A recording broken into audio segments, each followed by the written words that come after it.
Welcome back to udweb.wordpress.com. Present.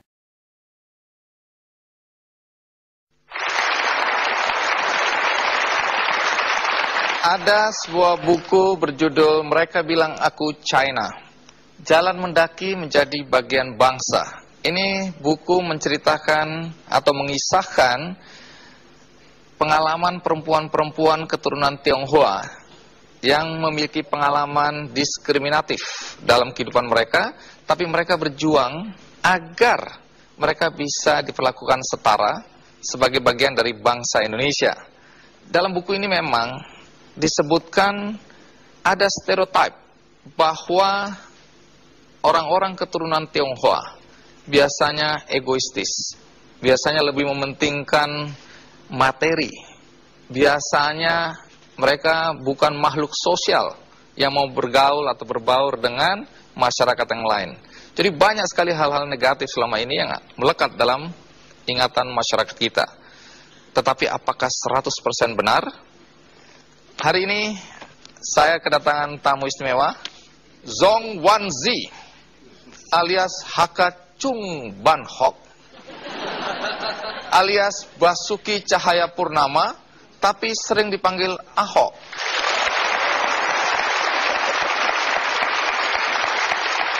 Kenapa nama Anda banyak sekali? Nama asli ya cuma Basuki Cahayapurnama, tapi kan sebagai turunan Tionghoa, orang tua kita pasti kasih nama Tionghoa. Karena saya tinggal di lingkungan Hakka, ya panggilnya Chung Ban Hok. Chung Wan Xie itu bahasa Mandarinnya sebetulnya. Karena Hok saya itu bukan Hok hoki, tapi Xie itu belajar. Bapak saya pengen saya itu banyak belajar. Kan lebih gampang dipanggil Ahok. Memang di kampung orang lebih sering panggil saya Ahok. Tapi banyak orang kira Ahok saya itu Ahok hoki gitu loh. Padahal bukan Hok dari hoki, tapi Hok dari Xie sekolah. Baik, tahun 2005 ya, Anda menarik perhatian banyak orang pada saat pelantikan sebagai Bupati Belitung Timur. Karena banyak orang bilang, loh, kok ada orang Tionghoa jadi bupati? Apa reaksi pertama orang ketika tahu Anda jadi bupati? Ya, orang pikir nggak mungkin ya, karena di sana kan 93% masyarakat Muslim. Jadi setelah hitungannya nggak mungkin Muslim itu mau memilih turunan Tionghoa, dan apalagi saya Kristen. Jadi katanya double sial nih, nggak mungkin gitu, secara politik ya. Tapi saya katakan masyarakat kita lebih cerdas gitu loh. Banyak yang ditanya, kenapa pilih Basuki? Dia masyarakat sana 93% Muslim bilang, Basuki itulah Islam, cuma dia belum dapat hidayah jadi Muslim.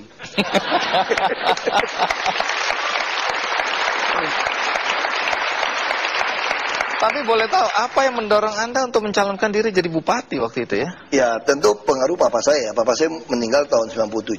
Papa saya selalu katakan, kalau kita bantu orang miskin dengan bantuan sosial 1 miliar saja, kita bagi dulu UMR 4 ribuan, 500 ribu, hanya untuk 2.000 keluarga, nggak cukup. Jadi bapak saya selalu katakan, ada beda antara bantuan sosial dan keadilan sosial. Kalau bantuan sosial itu seperti ini, kalau tiap kali orang datang ke sini digebukin, lalu Pak Andi bantu, ngobatin, kasih duit, itu namanya bantuan sosial. Tapi kalau Pak Andi menjamin siapapun yang datang ke sini tidak digebukin lagi, nggak ada yang digebukin, itu namanya keadilan sosial. Makanya sila kelima kita tuh bukan bantuan sosial bagi seluruh rakyat Indonesia, tapi keadilan sosial.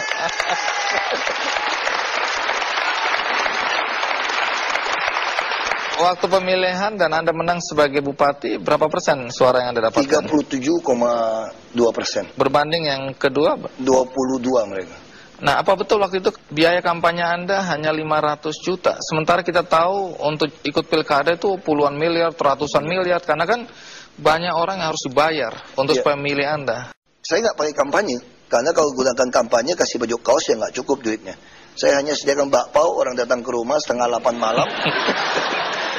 Lalu kita modalnya ya stiker, gantungan kunci, kalender, lalu kartu nama, nomor handphone. Jadi yang saya jual itu, masyarakat kalau saya kasih Anda 5 kilo beras, kampanye, mungkin Anda masih punya 10 kilo. Kalau saya bawa dokter ngobatin Anda masih sembuh, cuma vitamin. Tapi yang saya butuhkan ketika Anda tidak punya beras, ketika Anda sakit, diperlakukan tidak adil, Anda butuh nomor telepon pejabat. Yang kamu butuhkan itu nomor handphone saya. Supaya Anda bisa SMS dan saya bisa turun.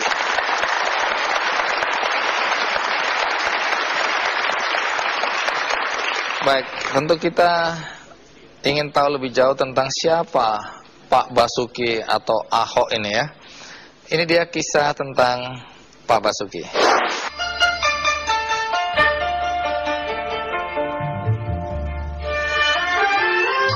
Orang miskin jangan lawan orang kaya.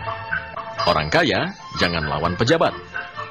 Inilah filosofi yang digunakan sebagai penyemangat hidup oleh seorang pria kelahiran Belitung Timur 29 Juni 1966. Berbekal pelajaran dari almarhum ayahnya, Basuki Cahayapurnama kian mantap dengan filosofi hidupnya tersebut. Basuki Cahayapurnama, atau yang dikenal sebagai Ahok, adalah sosok manusia dermawan yang tak segan menyuarakan kenyataan pahit lembaganya kepada masyarakat umum. Berawal pada tahun 2001, pasca ditutupnya pabrik pengolahan pasir miliknya karena dianggap tidak sejalan dengan kebijakan penguasa setempat, membuat bapak beranak 3 ini alih profesi dan terjun ke dunia politik. Lihat saja kiprahnya. 7 bulan menjadi anggota DPRD tingkat 2, Ahok langsung menjabat sebagai bupati di Belitung Timur. Semasa menjabat, ia hampir tak pernah absen di setiap warung kopi bersama warganya sebagai media untuk mendengarkan secara langsung keluh kesah warganya. Tak heran bila kemudian seluruh warganya mengenal baik setiap digit nomor telepon miliknya. 2 tahun menjabat bupati, anak sulung dari 3 bersaudara ini mengundurkan diri sebelum masa jabatannya sebagai bupati berakhir dan ikut dalam pemilihan sebagai gubernur di Bangka Belitung. Meski gagal, usahanya tak berhenti di situ. Saat ini, Ahok yang bernama Tionghoa Zhong Wanzi atau HK Chung Ban Hok yang duduk sebagai anggota DPR dalam Komisi 2 ini, selain memberikan advokasi hukum seputar pentingnya identitas diri seperti KTP dan akta lahir, juga memberikan layanan sosial pada masyarakat.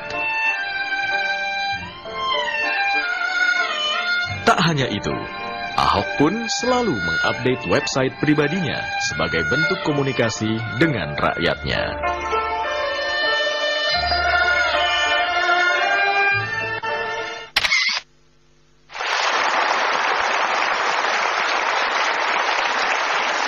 Sebelumnya Anda kan pengusaha ya?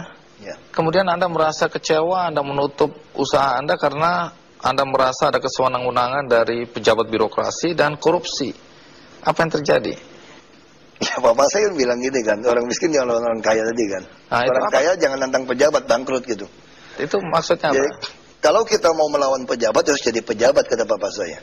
Nah, kalau jadi bupati kan minimal kita mengendalikan 100 sampai 200 miliar. Bantuan sosial 2 miliar. Kita kasih aja masyarakat yang minta, yang butuh, kan bukan duit kita ini. Jadi kita untung sebetulnya. Jadi filosofi dagang juga. 1 miliar nggak cukup bagi kan. Jadi kalau nggak cukup bagi, ya udah aku pinjam deh.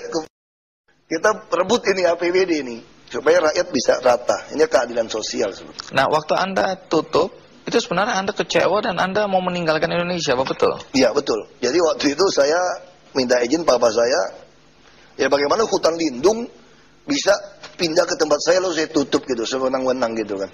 Jadi saya frustrasi, saya bilang, Pak, saya mau pindah ke Kanada. Kemudian teman saya mau ngajak saya ke sana. Papa saya nggak boleh. Nanti ada berubah. Saya, apa yang mau berubah, Pak? Terus bapak saya bilang ini, kamu percayalah.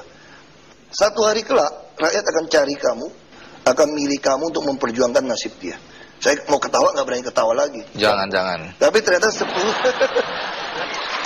tahun kemudian, 2005, betul-betul masyarakat tuh pilih saya jadi bupati untuk memperjuangkan hak mereka. Ada yang bilang bahwa pilihan masyarakat terhadap Anda tidak lepas dari perbuatan ayah Anda. Ayah Anda ini siapa? Kin Nam ini. Ya, ada juga yang bilang begitu, tapi sepenuhnya betul juga tidak juga. Jadi papa saya itu selalu dari dulu bantu orang-orang miskin. Kadang dia minjem uang untuk kasih orang. Oh, jadi memang jiwa sosialnya tinggi sekali. Tapi ibu kelihatannya nggak setuju Anda terjun ke dunia politik ya? Pertama kali masuk politik, memang mama saya itu marah sama saya. Kamu ini waktu papamu hidup suruh masuk organisasi pemuda, saya tidak mau gitu loh. Papamu sudah meninggal baru mau main politik, ini kan bahaya gitu kan. Nah, tapi setelah kita jelaskan situasi ini, kita menanggung warisan sosial juga dari papa kan. Orang susah datang mau berobat, mau sekolah, rumah mau roboh. Kita di rumah juga kerjanya berantem sama pejabat, duit juga susah kan. Sementara lihat orang gitu banyak, kita mau bantu juga nggak bisa. Makanya saya bilang satu-satu caranya kita lawan. Ya kita lihat ini terjadi ketidakadilan, ya kita harus rebut itu supaya jadi adil. Kita lawan udah, nggak peduli. Sama Mas saya setuju.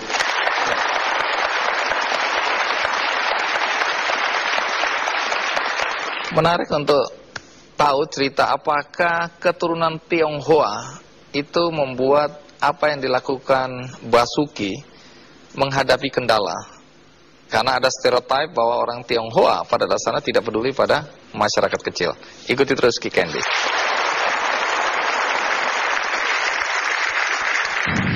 Saya bilang enak dengkul lo. Dulu waktu saya SMP saja, SMA, saya pengen cuma ngibarin bendera kagak dikasih, cuma gara-gara saya orang Tionghoa. Sekarang saya bisa berdiri jadi inspektur upacara, pakai baju putih, lu tembak juga gue rela.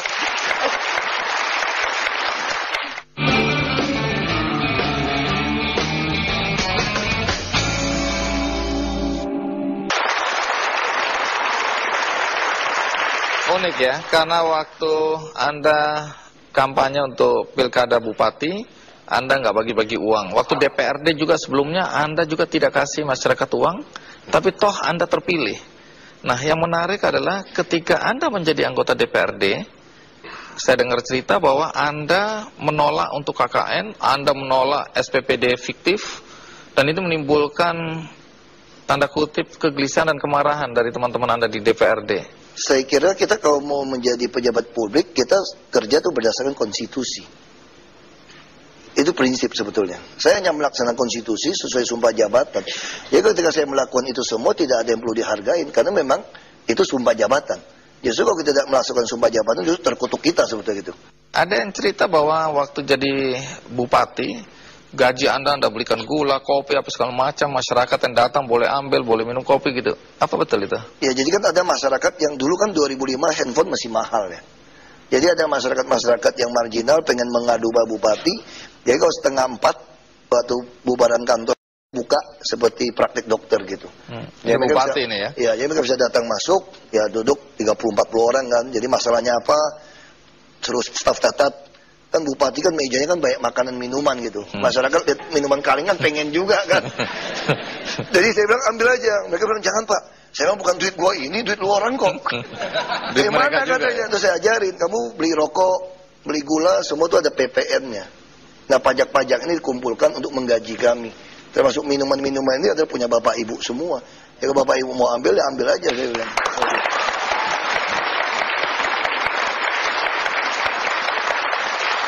Kalau tadi Anda sebutkan bahwa di Belitung Timur, Tionghoa itu minoritas ya? Tionghoa 5,8% katanya sih. Apakah Anda nggak mengalami hambatan dalam melaksanakan tugas sebagai bupati, apalagi Anda mau sok lurus gitu ya? Saya belum percaya sepenuhnya bahwa dia lurus. Ya. Jadi kalau di DPRD kan mayoritas. Lalu mereka mengancam tidak mau membahas anggaran saya. Sekda panik juga. Saya bilang sama Sekda, kasih tahu aja mereka, nggak usah dibahas gitu loh. Jadi kalau tidak dibahas itu anggaran, kalian nggak boleh gajian, nggak bisa jalan-jalan, nggak bisa nyolong lagi SPPD fiktif. Saya gunakan aja anggaran tahun lalu. Coba aja. Akhirnya mereka pada datang nyerah juga. Kayak itu Pak Bupati mau bahas gimana? Saya bahasnya gampang. Saya pengen sekolah sampai SMA itu kita tanggung SPP-nya. Lalu kita pengen kita asuransikan seluruh penduduk. Dari ambulan sampai ICU, sampai meninggal harus kita kasih uang. Tapi bukan dikasih pengobatan gratis. Kita jamin asuransi. Jadi itu kita lakukan. Nah, saya walaupun DPRD tidak saya kuasai, dulu kepala dinas juga menantang saya, dan masyarakat juga merasa 60% yang rasis kan tidak mau menerima saya gitu. Jadi itu memang dihantam. Misalnya contoh yang paling kurang ajar sekali itu untuk 17 Agustus saja ada yang punya isu tidak mau kasih hormat sama saya karena kafir di depan gitu loh. Lalu saya bilang solusinya gimana? Suruh wakil. Saya bilang enak dengkul lo. Dulu waktu saya SMP saja, SMA, saya pengen cuma ngibarin bendera kagak dikasih, cuma gara-gara saya orang Tionghoa. Sekarang saya bisa berdiri jadi inspektur upacara, pakai baju putih, lu tembak juga gue rela. Apalagi gue berdiri, ya kan?